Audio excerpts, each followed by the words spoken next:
Aujourd'hui, on vous parle des 5 erreurs que nous avons faites quand on est devenu parent. Alors, pas de culpabilité. Moi, je dirais plutôt qu'au lieu d'erreurs, on va parler d'expérience. Parce qu'en fait, au fil des années et au fil des enfants, eh bien, en fait, on va adapter, on va apprendre de nos comportements. Mais tout est juste et surtout, pas de culpabilité. Donc pour ceux qui ne nous connaissent pas, vous êtes sur la chaîne Vivre autrement, tout un chemin. Donc c'est Andrea et Sébastien, on est là pour vous partager nos expériences qu'on a vécues, que ce soit en tant que parents, dans notre vie et l'évolution et le chemin qu'on va prendre. Donc n'hésitez pas à vous abonner. Et puis on va tout de suite commencer par la première erreur qu'on a commise pour notre premier enfant. Ça a été de vouloir tout acheter neuf, que ce soit pour la chambre, les vêtements, et certainement en acheter beaucoup trop. En effet, en fait, quand on devient parent, c'est vraiment waouh, c'est une grande aventure. On a envie que tout soit parfait. Alors, on essaye d'avoir le maximum de choses pour le confort de notre bébé. Mais souvenez-vous, un bébé, quand il naît, il a besoin que d'une seule chose, c'est de sa maman et de son papa. L'odeur de sa maman, d'être vraiment dans une continuité de la vie transnatale intra-utérine, de retrouver le chaud, les odeurs de papa et maman, les voix. Voilà, vraiment ce cocon-là. Après, tout le reste, c'est du plus. Oui, après, il ne faut pas se culpabiliser, hein. La société de consommation, elle est super bien faite pour avoir envie d'acheter plein de choses. On reçoit les magazines, on voit plein de choses partout. Vous allez aller faire un petit tour dans un magasin pour bébé, il y en a vraiment partout. Les vendeurs sont très bien formés aussi, donc ils vont toujours vous parler du côté sécuritaire de tel ou tel produit. Et on a toujours envie du mieux pour notre enfant, encore plus quand c'est le premier, parce que tout simplement on ne connaît pas, donc on va avoir une toute petite chose dans les mains, donc on veut vraiment mettre un maximum de choses autour de soi, et on se laisse prendre au jeu. Et puis en plus, il y a souvent des amis qui nous offrent des choses, les parents qui nous offrent des choses, donc on se retrouve avec une multitude d'objets neufs que les enfants vont très très peu porter, pas abîmer. Donc est-ce que ça vaut le coup? Nous, on l'a fait sur la première, on a acheté tout neuf, une chambre et tout ça. On en était à choisir, comme on était déjà un petit peu à vouloir faire vraiment attention à ce qui nous entourait, donc à choisir une peinture qui était déjà biologique sur la chambre et autres. Donc il fallait faire attention de l'acheter longtemps à l'avance pour laisser que la peinture qu'il n'y ait plus d'odeur dans les chambres et tout ça. Donc c'était tout un cursus à mettre en place, alors que peut-être que d'acheter quelque chose d'occasion dès le départ sur une chambre nous aurait simplifié la vie et aurait simplifié notre budget en même temps. Oui, et puis en plus, on a des objets qui sont vendus, qui reviennent d'une génération à l'autre, ou des objets qui ne sont pas forcément recommandés. L'exemple qui me vient, c'est le Coconut Baby, où on a des amis qui l'avaient utilisé pour leur fille 1 an avant la naissance de notre fille. Et puis, ça avait été un peu une révolution pour le sommeil pour eux, pour la petite. Et puis nous, on l'a acheté et finalement, en maternité, on nous l'a décommandé vraiment parce que c'était dangereux pour la mort subite du nourrisson, etc. Enfin, ou le développement des poumons. Enfin voilà, il y avait des choses qui avaient changé. Et donc, en fait, on a acheté ce Coconut Baby une petite fortune et on s'en est jamais servi parce qu'on voulait suivre les recommandations qui étaient forcément qui étaient les bonnes à ce moment-là. Voilà. Donc c'est vrai qu'il faut faire vraiment attention à tout ça. Puis si on veut prendre un exemple qui est assez frappant, quand vous avez un deuxième enfant ou un troisième, généralement, c'est dans les mœurs, on réutilise les choses du premier enfant. Que ce soit la poussette, les bodys, plein de vêtements et autres, on les réutilise. Alors pourquoi pas commencer dès le premier enfant à réutiliser déjà des objets qui ont servi à d'autres personnes. Donc si vous voulez pas forcément aller acheter d'occasion, n'hésitez pas à demander vos meilleurs amis, vos frères et sœurs si vous en avez, cousins, cousines pour récupérer des choses. Ça n'empêche que vous avez le droit de vous faire plaisir d'acheter des choses, mais c'est vrai qu'au niveau écologique, c'est pas très intéressant. En plus, au niveau économique, encore moins. Vous Et allez acheter des vêtements, on va les laver une première fois, donc vraiment, c'est encore plus un problème au niveau écologique. Donc l'occasion, ça reste quand même quelque chose de super bien, quoi. oui, alors après, peut-être, voilà, on vous parle de ça, on n'a pas inventé l'eau chaude, peut-être que vous le faites déjà et que pour vous c'était évident, mais souvenez-vous, sur notre chaîne, on vous parle de notre cheminement et c'est vrai que donc il y a 9 ans, voilà, moi j'étais vraiment dans un monde de consommation, je gagnais très bien ma vie, donc peut-être que d'une certaine manière, comme j'avais de l'argent, je me disais, Je il faut posais pas de questions, que je dépense, enfin, voilà, c'était normal, voilà. Et pour le troisième, du coup, en fait, j'ai fait tout le contraire, donc forcément, le troisième, il a récupéré les affaires de la première. Mais par contre, surtout, comme je m'intéresse beaucoup à l'aspect santé, alors bien sûr écologique, voilà, pour prendre soin de la terre-mère, mais aussi beaucoup de la santé. C'est-à-dire que l'occasion, tout ce qui est vêtements, finalement, ils sont lavés déjà plusieurs fois et donc ils perdent tous les agents qui peuvent être polluants, nocifs, des peintures, des teintures pour faire fixer les couleurs des vêtements. Donc voilà. Donc ça ne veut pas dire qu'il faut rien acheter neuf parce que voilà, se faire plaisir, c'est important aussi. Et puis vous verrez quand vous allez apprendre à nous connaître dans nos vidéos, moi je suis vraiment dans la voie du milieu, donc on n'est pas là pour vivre tout nu dans la forêt, même si peut-être qu'au bout de quelques temps, on finira peut-être tout nu. Dans quelques années sur la chaîne. Mais voilà, il y a un entre-deux et surtout, encore une fois, pas de culpabilité.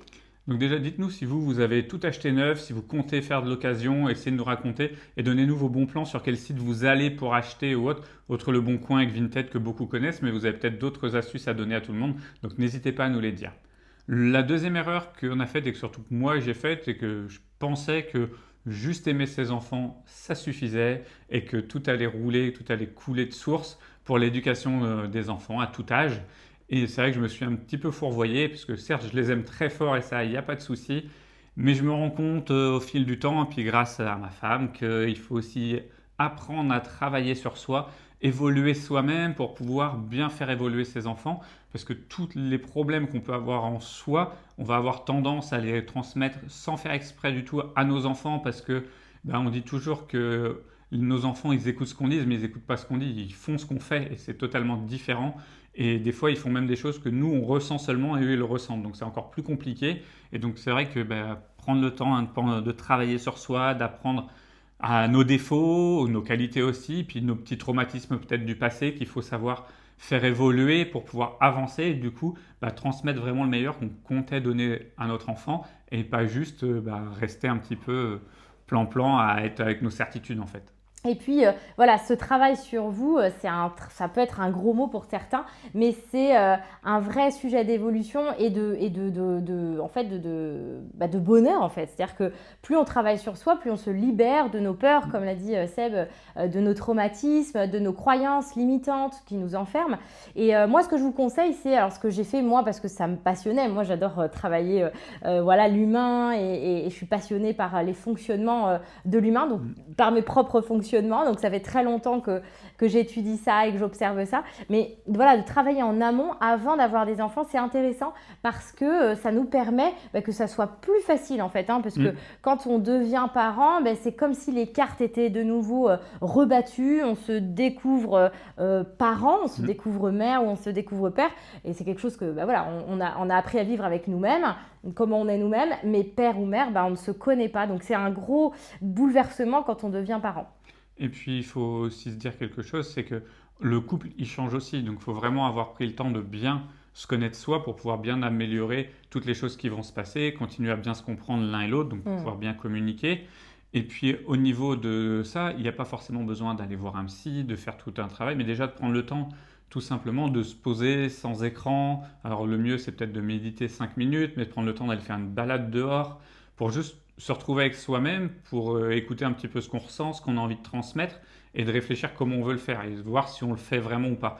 Moi, je sais que j'aime bien le faire des fois juste dans la douche, réfléchir un petit peu à comment ça s'est passé, parce qu'au moins, c'est l'endroit où il n'y a pas de bruit, on est tranquille et il n'y a pas de distraction, mais chacun peut trouver un petit endroit pour essayer de prendre le temps de s'auto-évaluer un petit peu aussi, puis de s'écouter. Voilà, alors moi je mets un bémol là-dessus, on n'est pas tout à fait d'accord et on n'a pas le même fonctionnement. Les schémas inconscients, c'est très difficile forcément de consciemment les défaire. Voilà, donc c'est pour ça qu'il y a quand même vraiment le fait d'aller voir un psy. Alors ça peut être aussi soit un psychologue, psychothérapeute, mais ça peut être aussi un thérapeute énergétique ou un thérapeute art-thérapeute pour avoir quelqu'un qui nous renvoie. C'est-à-dire que quand on se parle à soi-même, finalement, on peut très bien se fourvoyer. On va se chercher des excuses, on va se rassurer mentalement sur nos propres faiblesses, etc. Donc finalement, d'avoir quelqu'un de confiance avec qui on peut aller vider les poubelles aussi, parce que des fois, on revient à la maison, on déverse toutes nos émotions à notre conjoint, à nos enfants. En fait, quand on a quelqu'un de confiance à qui on peut se confier toutes les semaines, tous les 15 jours, tous les mois, ça permet vraiment de se soulager et puis de vivre plus sereinement. Exactement. Bon, après, dites-nous dans les commentaires si vous êtes plus team juste faire un peu par soi-même ou se faire aider. Moi, je suis pour les deux. Après, il faut avoir le temps et puis des fois les moyens financiers, c'est pas toujours simple non plus d'aller voir soit des psychologues ou autres. C'est pas remboursé malheureusement, mais c'est quand même très bien d'aller faire au moins quelques rendez-vous pour se rendre compte un petit peu de là où on en est pour pouvoir cheminer après. Puis au moins on a des pistes pour avancer aussi, quoi. L'autre erreur aussi que j'ai faite moi quand je suis devenue maman pour ma première, c'est vraiment de ne pas me faire confiance. En fait, j'ai pas envie de dire que c'est normal, mais c'est normal si vous ressentez ça, que vous venez de devenir maman ou papa, mais on a du mal à se faire confiance parce que c'est le premier, donc on connaît pas. Alors pour Mhm. certains, vous avez eu des frères et sœurs, vous avez eu des cousins, cousines, vous avez vu peut-être autour de vous du maternage proximal. Et donc ça va aider hein, parce que c'est un ancrage biologique. Et donc ça va vous aider à être plus à l'aise. Moi, pour ma part, j'étais fille unique.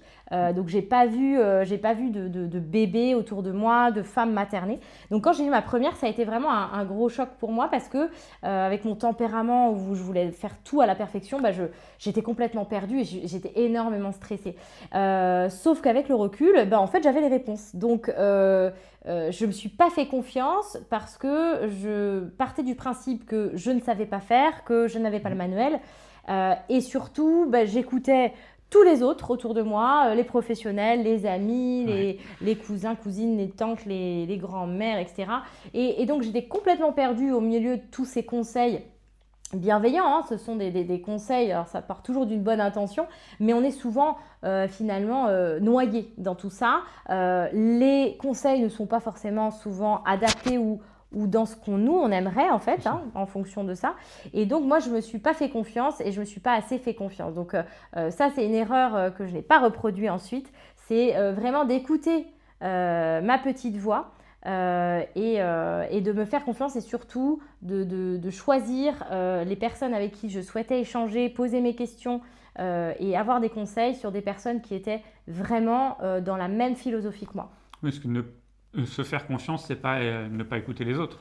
C'est juste de bien choisir à qui on a envie d'écouter et puis de s'écouter surtout soit en premier et que si vraiment on a trop de doutes, on va prendre des renseignements. Mais souvent, on a tendance à entendre tout ce qui nous passe, surtout qu'en plus, quand on a un enfant en bas âge et surtout quand c'est le premier, dès qu'il y a des gens qui viennent, qui ont déjà des enfants, ils vont avoir tendance des fois à dire quelque chose sans même vouloir vous donner un conseil ou autre, mais qui vont peut-être vous perturber si vous n'avez pas assez confiance en vous, ce que vous allez entendre. Tiens, oh, toi, tu fais pas manger ton enfant à cette heure-là. Oh, tiens, toi, tu le couches à cette heure-ci. Et si vous faites pas confiance, vous allez prendre ça comme un reproche ou vous allez réfléchir, dire mince, est-ce que je fais bien, est-ce que je fais pas bien, alors qu'en fait, vous faisiez très bien les choses. Donc, il faut vraiment s'écouter. Même moi, je prends pour des cas médicaux, on a été souvent, nous, pour regarder est-ce qu'elle avait de la fièvre et tout ça, et qu'il y a plein de fois, on aurait peut-être pu s'en passer si on s'était écouté, de se dire, bon, allez, on attend 24 heures de plus pour voir, et puis pas aller perdre 3 heures aux urgences à attendre. Donc ça, c'est des choses, côté médical, c'est encore plus difficile de se faire confiance parce qu'on a plus peur pour les enfants, mais pour tout le reste, on peut déjà au moins limiter beaucoup de choses et se favoriser un petit temps pour soi, puis déjà, vous êtes deux dans le couple, donc prenez le temps de vous écouter à deux, puis d'échanger, puis de voir si vous êtes d'accord déjà, c'est qu'il y a deux personnes qui sont d'accord dans le même chemin, donc c'est déjà une bonne chose. Il n'y a pas forcément besoin d'aller chercher tout, et surtout tous les conseils sur Internet peuvent être aussi dangereux, parce qu'il y en a de toutes sortes, donc il faut bien les choisir. Voilà, donc informez-vous quand même parce qu'il y a des recommandations et on vous le redit aujourd'hui, c'est important. Voilà, bébé dort sur le dos, il a besoin de vitamines. Voilà, il y a des recommandations de l'OMS, hein, vous pouvez vraiment les consulter sur les sites de l'OMS, etc. Par contre, si votre bébé pleure et que vous sentez que c'est pas normal, faites-vous confiance. Si vous sentez que votre bébé va bien, voilà. En fait, il faut que vous soyez connecté à la sensation, c'est-à-dire que là, il parlait de médical, etc. Bon, voilà, ça, c'est. Voilà, si vous avez le moindre doute, Faut y aller. il faut appeler, il faut avoir un conseil, un médecin conseil, ça, c'est une évidence. Mais gardez quand même votre écoute. C'est-à-dire que avec les médecins, avec les professionnels de santé, partagez-leur votre ressenti et faites-vous confiance. Gardez voilà, toute la place à votre ressenti. Il est important. Il va aider aussi les médecins, les professionnels de santé à vous accompagner. Voilà. Et après, un petit message pour les papas. Écoutez vos femmes parce que même si je vous dis ça parce que les mères sont très très peu écoutées finalement dans notre société, les professionnels de santé, les pères ou la famille, c'est souvent la mère est trop anxieuse, elle est trop inquiète, elle est trop mère poule, trop ceci, trop cela, c'est toujours un peu la faute de la maman. Mais faites-vous confiance, vous les mamans, et s'il vous plaît les papas, faites confiance à votre épouse. Les femmes ont cette capacité d'intuition que forcément vous n'avez pas forcément. Alors vous l'avez aussi, mais voilà, essayez de garder cet esprit d'équipe et de respecter cette grande part d'intuition qu'a la femme. Mm. même s'il ne faut pas tomber dans l'autre erreur qu'on a pu commettre, nous, c'est de vouloir trop en faire et surtout d'être un peu perfectionniste sur les choses. Et c'est quelque chose qui nous a un petit peu bouffé la vie quand même les premiers mois, parce qu'on voulait que tout soit parfait. Donc là, on s'était justement renseigné sur plein de choses et on a voulu absolument tout cadrer. Moi, je prends un exemple qui me revient, c'était au niveau de la nourriture. Enfin, on pesait tous les aliments pour que tout soit bien parfait, le nombre de légumes, le nombre de protéines, de féculents. Et à force, ça en devenait vraiment, enfin nous, ça nous a quand même pris beaucoup de temps, beaucoup d'énergie pour au final pas grand-chose, puisqu'on aurait pu faire beaucoup plus simplement. Je pense qu'on a stressé notre entourage, on s'est stressé aussi, et on a peut-être même stressé notre fille sans s'en rendre compte. Donc des fois, le côté perfection, on dit que de toute façon rien n'est parfait dans la vie, donc il faut peut-être l'accepter. Et nous, on n'a pas été capable de l'accepter peut-être assez vite. Donc si vous pouvez réussir à lâcher un petit peu sur ça, je pense que ça peut être quelque chose d'intéressant. Oui, il faut trouver son équilibre. Alors encore une fois, c'est pour ça que c'est important d'être dans l'échange avec son conjoint, dans l'échange avec un professionnel aussi de la santé périnatale ou une psychologue de la maternité, ou enfin voilà, quelqu'un, ou une doula aussi. Hein. Les doulas, elles sont là aussi pour ça, pour être un lieu. Les doulas, elles ne sont pas psy, justement, elles ne sont pas formées pour ça, mais elles sont là pour être un lieu d'écoute neutre et pour pouvoir échanger sur tous ces sujets-là. Alors là, c'est vrai que le vouloir trop en faire, c'était vraiment de mon côté. Moi, j'ai un tempérament très rigoureux, perfectionniste, très carré. Je veux toujours faire le mieux possible. Mais voilà, le bien, le mieux, l'ennemi du bien, parfois. Donc après, voilà, notre fille, elle aime manger, donc ça, Oui. ça va. Mais l'idée aussi, c'était que je voulais absolument faire toujours tout avec ma fille, plein d'activités. Quand elle était là, je faisais rien d'autre à la maison. Donc du coup, je me retrouvais surchargée avec plein d'autres choses pour le travail, pour la maison, pour l'entretien, etc. Alors qu'au contraire, quand Seb était avec Roma, voilà, il était Plus cool, je la laissais faire en fait, moi. Moi, je faisais à manger, elle était en train de jouer et tout ça, alors qu'Andrea, quand elle attendait de faire manger, limite quand la petite faisait la sieste ou autre, et comme elle avait des problèmes de sommeil, c'était difficile. Du coup, elle avait du mal à faire à manger dans les temps. Je rentrais de travail, elle était un peu débordée, alors que moi, je la laissais faire et elle me disait, oh, avec toi, elle est cool, avec moi, elle demande toujours après moi. Et parce qu'elle la stimulait tout le temps, tout le temps, tout le temps. Donc à force, elle avait pris l'habitude d'avoir sa maman, de demander plein de choses à sa maman, parce qu'elle passait plein de bons moments avec sa mère. Moi, elle me demandait moins de choses puisque elle savait que je la laissais un petit peu évoluer. Donc, il faut un mix entre les deux. Je dis pas que l'un est meilleur que l'autre, mais je pense qu'être trop dans la surstimulation de l'enfant et du coup, on s'oublie un petit peu aussi soi parce qu'on n'a plus de temps pour nous. Ça peut être dangereux. Donc, vraiment laisser ce côté un petit peu perfectionniste et tout ça de côté. Et ça amène presque à la cinquième erreur qu'on a pu commettre et qui, surtout là, un petit peu la mienne, c'est que moi j'aime bien faire tout seul, j'ai du mal à aller demander de l'aide, ça c'est dans mon éducation, toujours l'habitude de faire un peu seul les choses. Et du coup, dès qu'elle disait tiens il y a ça à faire, moi je faisais et puis je me posais même pas la question. Et du coup j'enchaînais des tâches tout le temps, tout le temps, tout le temps. Et à un moment donné, il n'y a pas de plaisir d'enchaîner les tâches. Et puis on les fait pas forcément bien. On écrase des fois aussi sa partenaire qui, elle, a l'impression de moins faire de choses, donc peut-être de se sentir même inutile parce qu'elle ne le fait pas.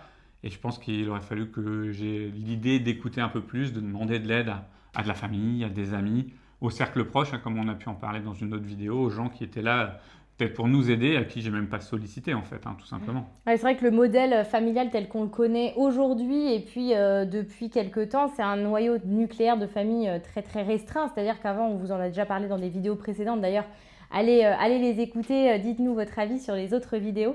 Likez les vidéos, ça nous aide.